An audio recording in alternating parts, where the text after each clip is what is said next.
Bismillahirrahmanirrahim. Assalamualaikum warahmatullahi wabarakatuh.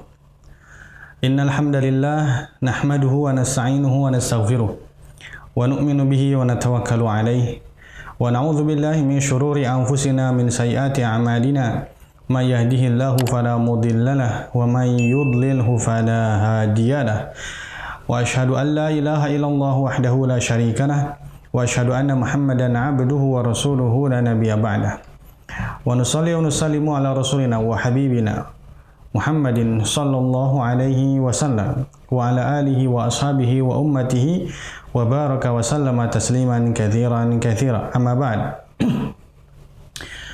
Para sahabat pecinta channel Islam Indonesia rahimakumullahu subhanahu wa ta'ala.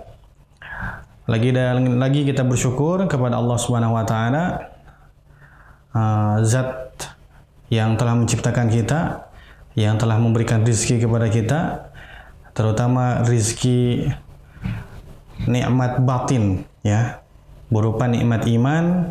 Dan sekarang alhamdulillah kita diberikan nikmat oleh Allah Subhanahu wa taala, nikmat untuk menuntut ilmu syariah. Alhamdulillah, kajian kita tentang mengenai kitab Nukhbatul Fikar sudah kita bahas pada pertemuan yang lalu, mengenai hadis mutawatir, kemudian hadis masyhur, kemudian hadis aziz, dan hadis gharib. Insyaallah pertemuan kali ini kita akan membahas tentang hadis makbul. Qala al-musannifu al-Hafidz Ibnu Hajar rahimahullahu taala fi kitabih Nukhbatul Fikar, wa khabarul ahadi binaqli adlin tamid dhabti muttasil sanadi ghairu mu'allalin wala syadz huwa sahihu li dzatihi. Khabarul ahad, seperti yang kita jelaskan pada pertemuan yang lalu, khabar ahad adalah khabar yang sampai kepada kita dengan jalan yang mana jalan tersebut terbatas. Yang pertama adalah masyhur, yang mana khabarnya lebih daripada 3 dan tidak mencapai had atau batas hadis mutawatir. Yang kedua hadis aziz, yaitu hadis yang diriwayatkan dari lebih 2 jalan, ya, 2 atau 3. Kemudian hadis gharib, ya, hadis yang diriwayatkan dari 1 jalan. 3 macam hadis tadi dinamakan khabarul ahad. Nah, khabarul ahad, kata Al-Hafidz Ibnu Hajar, khabarul ahad dengan periwayatan adlin, seorang rawi yang adil, tamid dhabti, yang mana sempurna kudhabitannya, sempurna hafalannya, muttasila sanadi, keadaan sanadnya muttasil, ghairu mu'allalin wala syadzin, dan hadisnya tidak ada ilat di dalamnya, tidak ada cacat di dalamnya, wala syadzin, dan tidak ada perselisihan di dalamnya, maka khabar yang demikian dinamakan sahihun lidzatihi. Hadis sahih lidzatihi. Apa itu sahih lidzatihi? Yang tidak dijelaskan.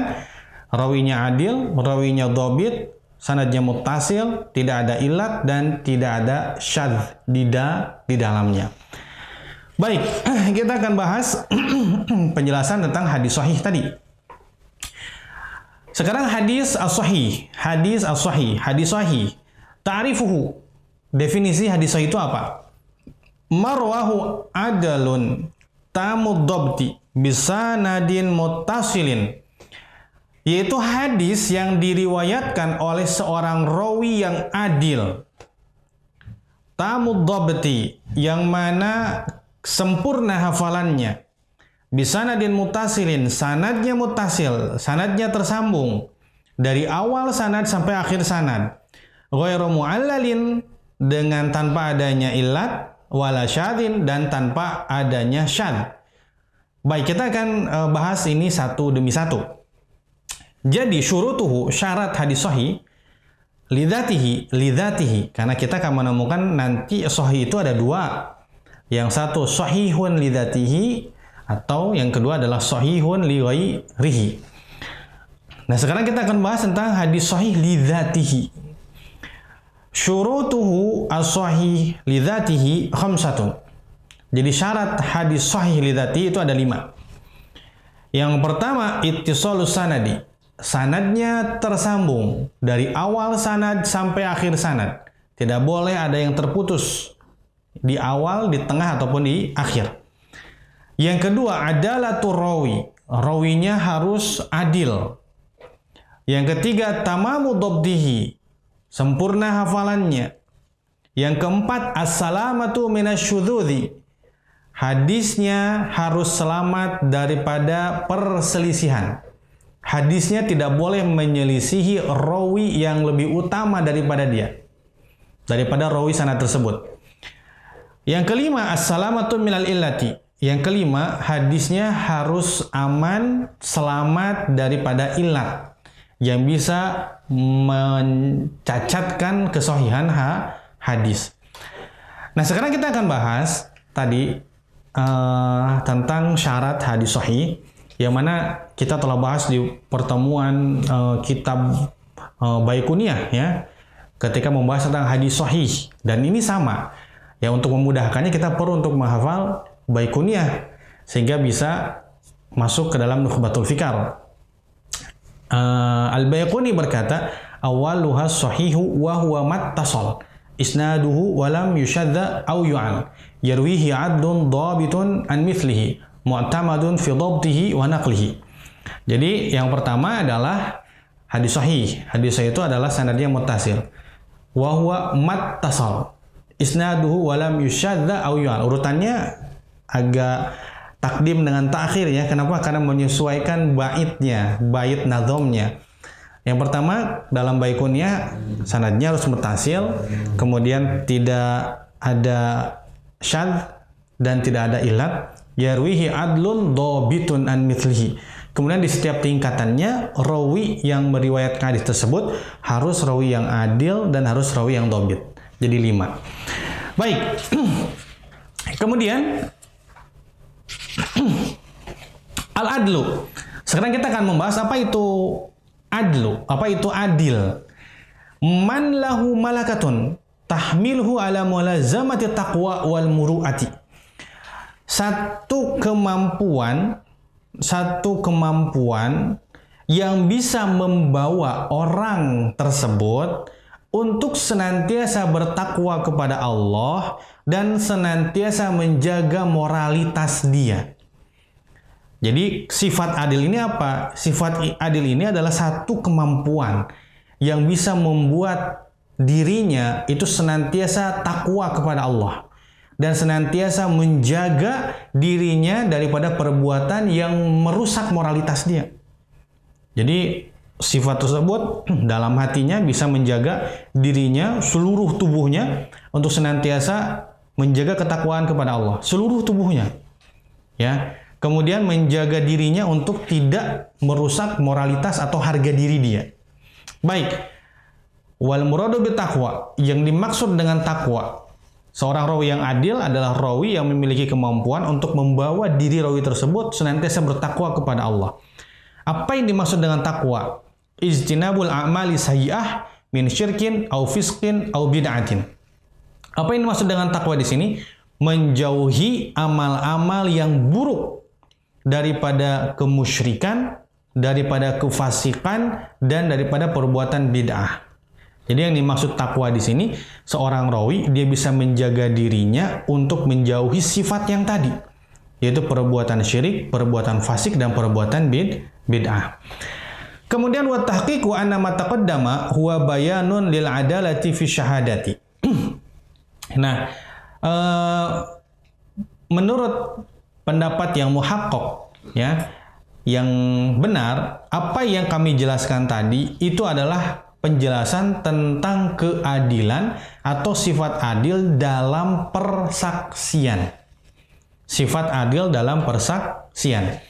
Wa farraqa bainal adalati fi syahadati wal adalati fi riwayati kama sayati. Dan ulama-ulama membedakan antara keadilan dalam persaksian dan keadilan dalam periwayatan. Jadi ada sifat adil yang harus dipenuhi dalam persaksian, dalam menjadi saksi, dan ada sifat adil yang harus dipenuhi ketika dia menjadi seorang rawi. Nah, ulama membedakan antara dua sifat adil tersebut. Baik, itu sifat adil tadi, ya, dia bisa menjauhi daripada perkara yang merusak harga diri dia, dan dia bisa senantiasa untuk bertakwa kepada Allah Subhanahu wa Ta'ala. Baik, itu definisi tentang adil. Sekarang definisi tentang dobat. Ya, dobat. Dobat ini dibagi menjadi dua. Yang pertama, dobtu sodrin. Dobtu sodrin. Apa itu dobtu sodrin? Kita menggunakan istilah-istilah usul hadis, ya. Sehingga ketika kita menjelaskannya tidak perlu menggunakan terjemah lagi. Di dobtu sodrin, hafalan dada. Kalau kita menggunakan arti kalimat demi kalimatnya. Tapi memiliki makna yang lain. Apa itu maknanya? Wahuwa an yuthbita ma sami'ahu bihaitsu yatamakkanu min istihdarihi matasha. Jadi dia menguatkan apa yang telah dia dengar. Dobtu sodrin nih. Definisinya adalah dia menguatkan apa yang telah dia dengar sehingga memungkinkan dia untuk menghadirkannya kapan saja dia mau. Jadi saking hebatnya hafalan ini adalah kapan saja dia diminta untuk menghadirkan riwayatnya, dia bisa untuk menghadirkan riwayatnya tanpa melihat kitabnya. Makanya kalau di Arab Saudi ada daurah menghafal Sahihain Bukhari dengan Muslim. Syaratnya untuk masuk ke dalam daurah tersebut, hafalan Qur'annya harus mutkin. Nah, dikatakan mutkin, kuat. Dobit itu apa? Jadi ketika dia ditanya atau diminta untuk melanjutkan ayat Al-Quran di mana saja, dia bisa melanjutkannya tanpa berpikir lama. Jadi dikatakan kalau seseorang ditanya tentang satu ayat, kemudian dia bilang, itu sudah tidak mungkin lagi. Padahal mungkin beberapa detik saja gitu. Setelah itu dia bisa melanjutkan. Nah, itu tidak sampai mungkin. Jadi kemungkinan dia harus seperti membaca atau menghafal surat Al-Fatihah. Baik. Jadi seseorang rawi yang memiliki dobtu sodrin, dia harus menguatkan hafalan dia sehingga kapanpun dia diminta untuk menghadirkan, untuk menampilkan riwayat yang dia hafal, dia bisa.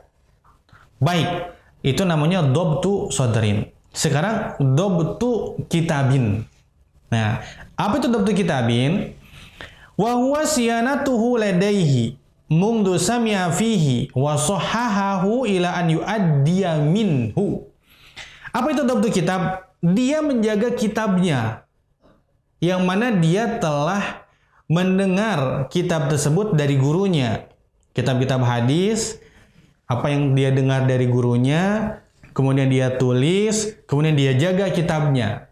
Dia jaga kitabnya. Yang tadi dia jaga hafalannya, yang sekarang dia jaga kitabnya. Kapan? Mundu sami'a. Ketika dia mendengar hadis tersebut dari gurunya dan dia tulis dalam kitabnya, maka saat itu juga dia harus menjaga kitabnya. Kemudian wasahahahu. Kemudian dia betulkan kitabnya. Itu namanya dobtu kitab.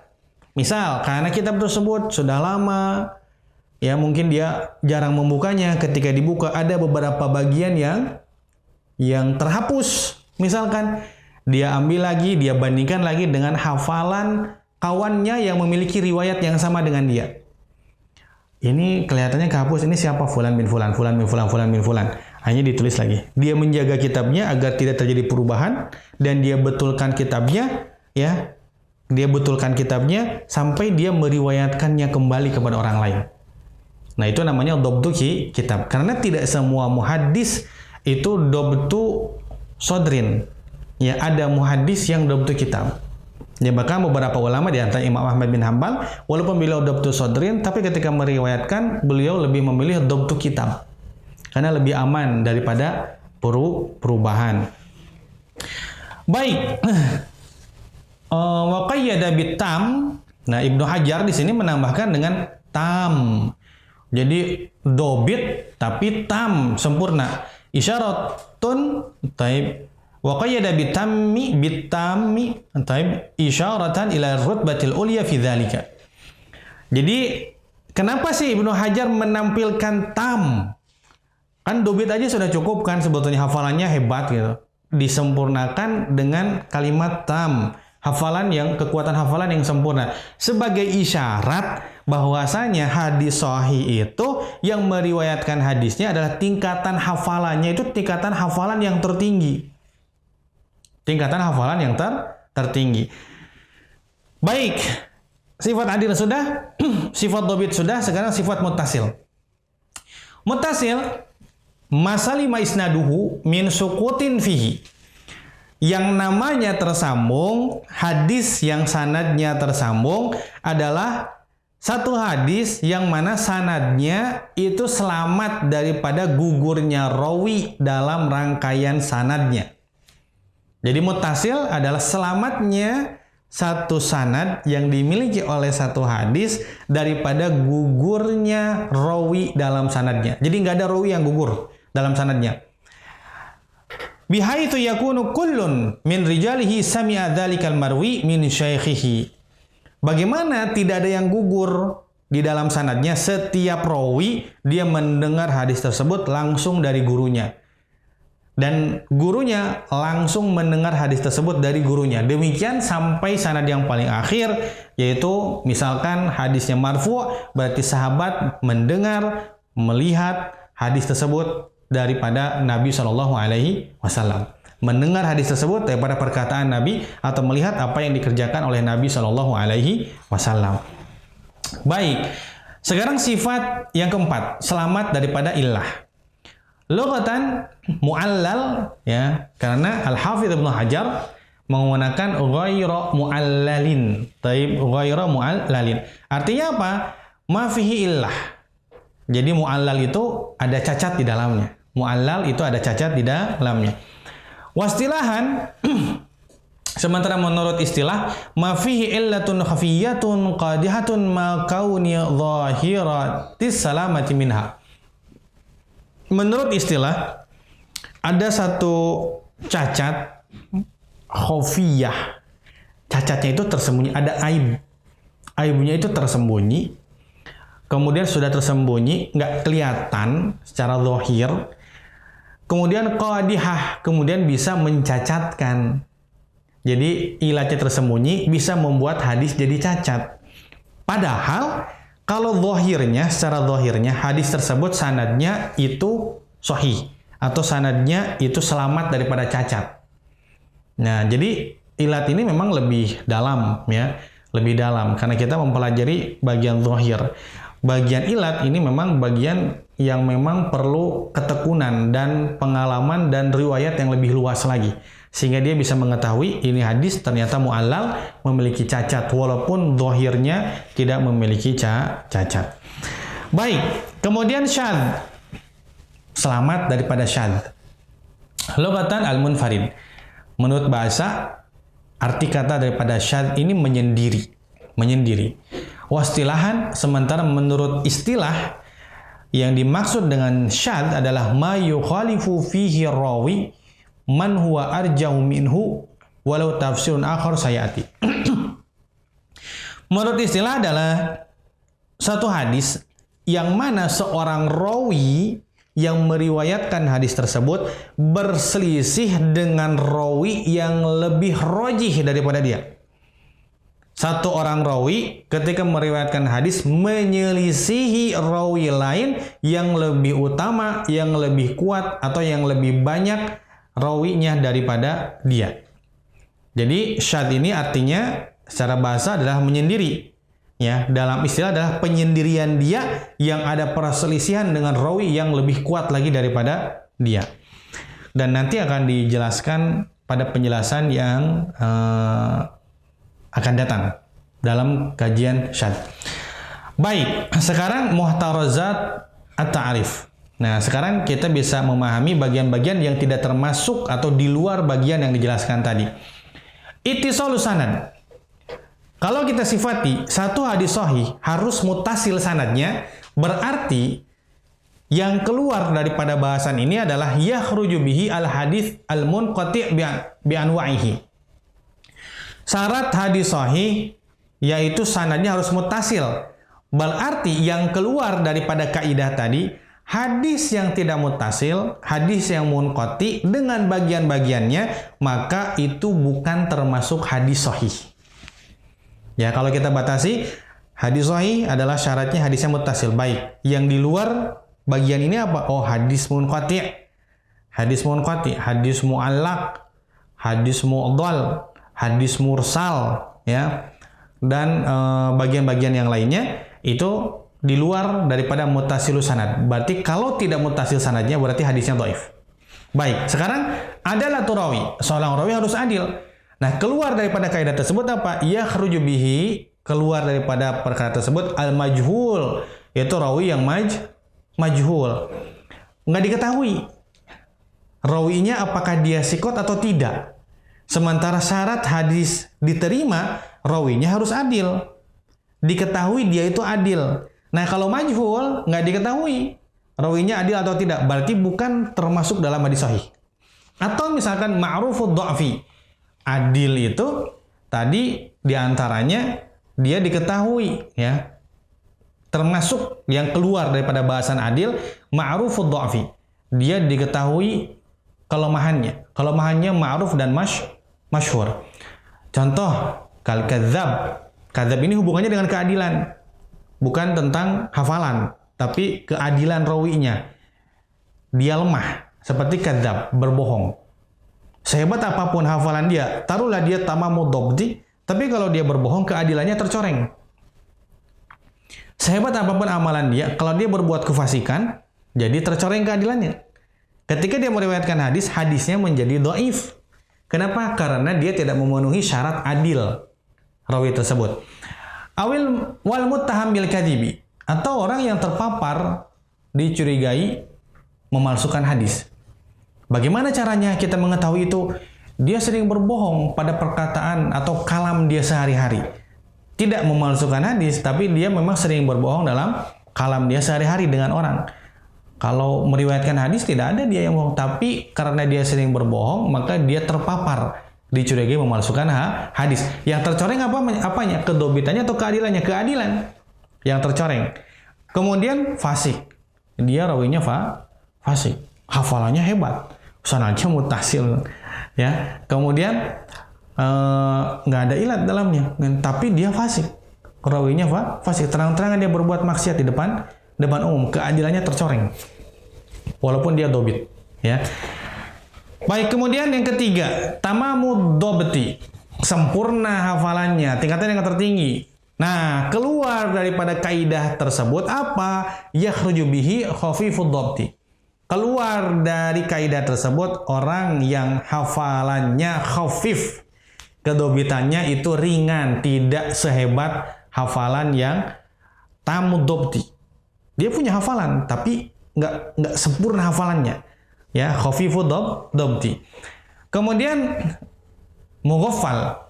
Nah, kemudian dia lalai dalam meriwayatkan hadis atau dalam mendengar hadis. Bagaimana ketika dia mendengar hadis, orang lain dia mendengar dengan tawajuh, dia malah tidur. Atau dia malah ngobrol dengan kawan sebelahnya. Sehingga dia tidak sempurna apa yang masuk ke telinganya, apa yang diriwayatkan oleh gurunya. Maka keluar daripada kaidah tamamud dhabti tadi. Atau misal wanahwihima, atau selain daripada itu dia hafalannya memang jelek, hafalannya memang buruk. Ya, maka yang tercoreng adalah kedobitannya, bukan keadilannya. Kenapa? Karena hafalannya buruk. Misalkan dia rawinya adil. Dia nggak pernah berbuat kefasikan di depan umum. Dia tidak pernah berbuat sesuatu yang merusak moralitas dia. Pokoknya orang paling soleh di negaranya. Orang paling soleh, orang paling rajin beribadah di negaranya. Tapi ternyata hafalannya itu buruk. Walaupun dia adil, tapi dia tidak dobit, maka tidak termasuk ke dalam syarat hadis sahih. Kemudian, as-salamatu minasyudzudz, selamat daripada syadz, berarti keluar dari kaidah tersebut hadis yang syadz. Ada mukhalafah, ada perselisihan di dalamnya rawi tersebut dengan rawi yang lebih utama daripada dia. Yang kelima, as-salamatu minal illah. Selamat daripada illah. Keluar dari kaidah tersebut adalah kalau hadisnya ternyata maklul, hadisnya terdapat ilatnya, maka tidak termasuk ke dalam hadis sahih. Baik, sekarang bagian-bagian hadis sahih, aqsamuhu as-sahih li dzatihi. Tadi dijelaskan bahwasanya pembagian hadis sahih ini ada dua. Yang pertama sahih li dzatihi. Apa itu sahih li dzatihi? Mata salah sanaduhu binaqli adlin tamil dhabti min ghairi syudzin wala illatin. Yaitu hadis yang mana sanadnya mutasil, tersambung, kemudian yang meriwayatkannya seorang rawi yang adil, kemudian hafalannya sempurna kekuatannya, tanpa adanya syadz, tanpa adanya ilah. Itu sahih li dzatihi. Yang kedua, sahih li ghairihi. Hadis sahih, tapi jadi sahih karena selainnya, karena selain sahih li ghairihi, bukan karena zatnya yang sahih. Kenapa? Apa itu sahih li ghairihi? Al-hasanu li dzatihi, yaitu hadis hasan li dzatihi, ketika jalannya banyak terkumpulkan maka menjadi hadis sahih li ghairihi. Baik, sekarang mu'allafatu fihi. Jadi saya tekankan bagi mereka yang ingin belajar mustalah hadis, hendaknya setiap bagian-bagian ilmu hadis ini kita miliki kitabnya, sehingga kita faham penerapan daripada kaidah setiap bagian usul hadisnya dalam hadis yang terdapat dalam kitab hadis. Nah, kitab hasil karya ulama-ulama terdahulu yang berkaitan tentang hadis sahih apa? Min ashhuril muallafati fil hadis sahih, di antara yang paling masyhur karya tulis yang berkaitan dengan hadis sahih saja, yang pertama as-sahih lil Imam Muhammad ibn Ismail al-Bukhari. Yang pertama kitab Sahih Bukhari. Ya, makanya sebagaimana kita memiliki mushaf Al-Quran di rumah kita, maka harusnya kita juga punya kitab Sahih Bukhari. Karena kitab Sahih Bukhari adalah kitab yang paling sahih setelah kitab suci Al-Quran. Kemudian yang kedua adalah Sahih lil Imam Muslim Ibn al-Hajjaj An-Naisaburi. Yang kedua adalah kitab Sahih yang dikarang oleh muridnya Imam Bukhari, yaitu Imam Muslim Ibn al-Hajjaj. Nah, ini dua di antara yang masyhur, yang mana menjadi rujukan dalam berbagai macam fan ilmu, terutama dalam hukum, ya.